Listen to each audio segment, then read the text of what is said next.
করছো? এটা গায়ে হলুদের তত্ত্ব? আরে না না, এটা আমার অন্নপ্রাশনের তত্ত্ব। ওমের অন্নপ্রাশন বলে কথা, ওম। হ্যাঁ, আরে ডাক নাম সিদ্ধার্থ। সিদ্ধার্থ অন্নপ্রাশনের তত্ত্ব। দেখেছো কত সুন্দর সাজিয়েছে, আজ আমি ভাত খাবো তাই। এই দেখো, দেখেছো খাবার, দেখো শুধু কত খাবার। আমার মামা খাওয়াবে, দেখো আমি খুশিতে কি করছি, দেখো মামা খাওয়া, খাওয়া মামা, খাওয়া খাওয়া খাওয়া, মামা খাওয়া রে। ছবি পরে তুলবি, খাওয়া আগে। এত খাবার থেকে এই 2-4টে ভাত ভালো লাগে বলো? মিষ্টিটা মুখে ভর। হ্যাঁ, আমাকে জিভ দিয়ে চাটতে হচ্ছে।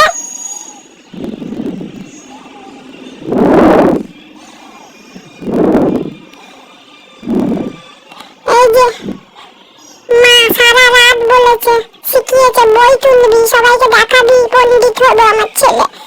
ওই জন্য কাঁদছি, সারা জীবন পড়তে হবে মায়ের কথা শুনে বই তুলে। দেখো রাহির অন্নপ্রাশন, দেখো এইবার। ও দেখে নে দেখে নে দেখে নে, আমার কত খাবার দেখে নে। মামা তুমি মাছের মাথাটা খাওয়াও তো আমাকে। ওর মামার থেকে তুমি ভালো দেখি দাও তো। ওর মামা 2-4টে ভাত খাইছে, তুমি মাছের মাথাটা খাইয়ে দেখি দাও, দেখি দাও তো। এই তো আমার ভালো মামা, কথা শোনে। কি ভালো মামা, দেখ দেখ তোর মামা কি খাইছিল, দেখ। আমার অন্নপ্রাশন, ও বলছে আমার অন্নপ্রাশন। রাহি বলছে মামা মাছের মাথা খাইয়ে দেখাও।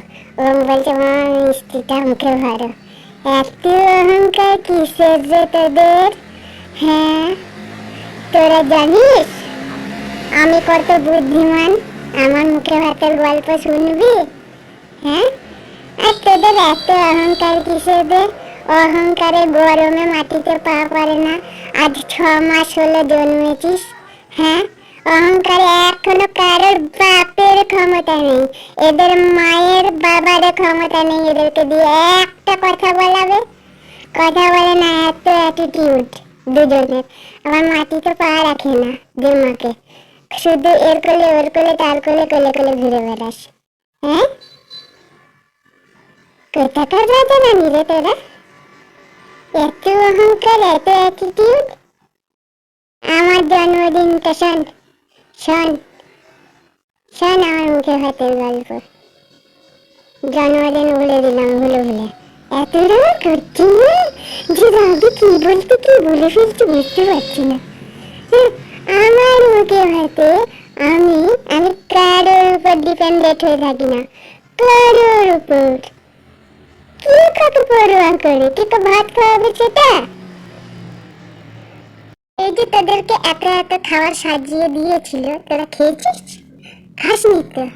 ওম খেয়েছিস 4টে ভাত, আর রাহি মাছের মাথাটা খালি চুষেছিস। বাকি খাবারগুলো কে খেলো? কে খেলো? খাবার নষ্ট করলি, কেন করলি?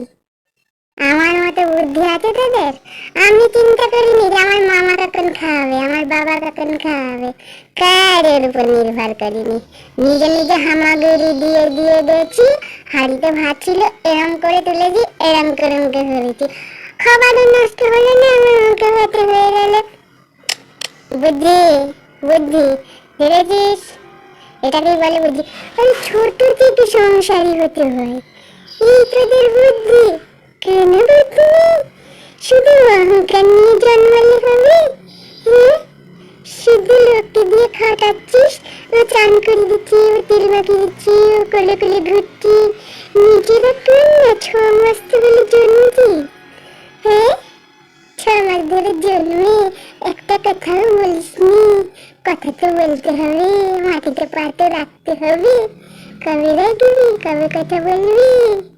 হ্যাঁ হ্যাঁ, পণ্ডিত হবি, বই তুলেছিস।